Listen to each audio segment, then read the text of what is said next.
Medal of Honor, the highest honor a grateful nation can award its military heroes for acts of courage, self-sacrifice, and dedication above and beyond the call of duty. The history of America's survival is written in the blood of its fighting people whose devotion knew no limits. For the past 50 years, fighting men who wore the silver wings came from all over America when their country called. They learned to fly, they learned to fight, and they never flinched from facing combat. Some lived through 2 world wars. Many paid the full price. This is their story.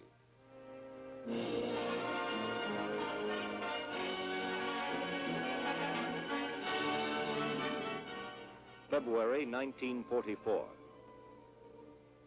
At widely separated bases throughout England, more than 1,000 bombers waited for the weather to clear over Europe. Their mission, a saturation strike against 12 selected targets deep in enemy territory, designed to crush the vital German war production facilities. Lieutenant William Lawley of Leeds, Alabama, a veteran of 9 missions, was one of the men to participate in the huge bombing mission. A few days earlier, he had received a 48-hour pass and was enjoying himself in London, unaware that at this very time his ship was being used by another crew and would never return. It was an omen of things to come. On the 20th, the weather finally broke over Germany. Before dawn, the first of the 1,000 bombers rolled down the runway. Lieutenant Lawley was piloting a brand new flying fortress. Rendezvous was accomplished on schedule, and the vast armada turned toward Germany. The Nazis, desperate to protect their remaining war plants, saw the flight coming on radar and threw up heavy resistance. As they approached the target area, Lieutenant Lawley's group ran a gauntlet of flak and fighters. Lawley managed to penetrate to the target when about 20 enemy fighters swarmed up around his ship. Pressing the attack, they shot him out of formation and severely crippled his plane. 8 of the crew members were wounded, and the copilot was killed by a 20-millimeter shell. 1 engine was in flames, the controls partially shot away, and Lawley seriously wounded in the face. Forcing the copilot's body off the controls, he brought the plane out of a steep dive, flying with his left hand only. Blood covered the instruments and windshield.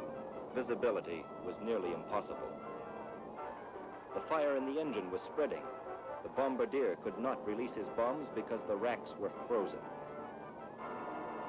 Fearing a mid-air explosion, Lieutenant Lawley gave the order to bail out.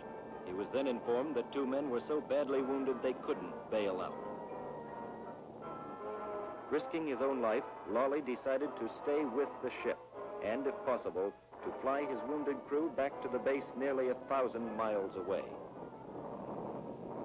Nazi fighters renewed their attack, but Lawley managed to evade them and keep his plane headed home. Another engine fire broke out, but once again he was able to extinguish it. Lawley remained at what was left of the controls until, nearing the English Channel, he collapsed from loss of blood, shock, and exhaustion. Revived by the bombardier, he again took his post. Over the channel, 1 engine ran out of gasoline and had to be feathered. Another engine caught fire, but unlike his previous ship, this one returned.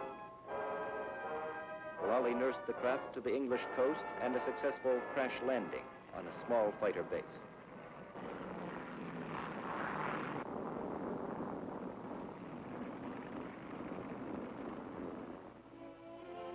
On 8 August 1944, Lawley was awarded the Medal of Honor. The citation reads in part, "For conspicuous gallantry and intrepidity in action above and beyond the call of duty, Lieutenant Lawley, through his heroism and exceptional flying skill, rendered outstanding, distinguished, and valorous service to our nation.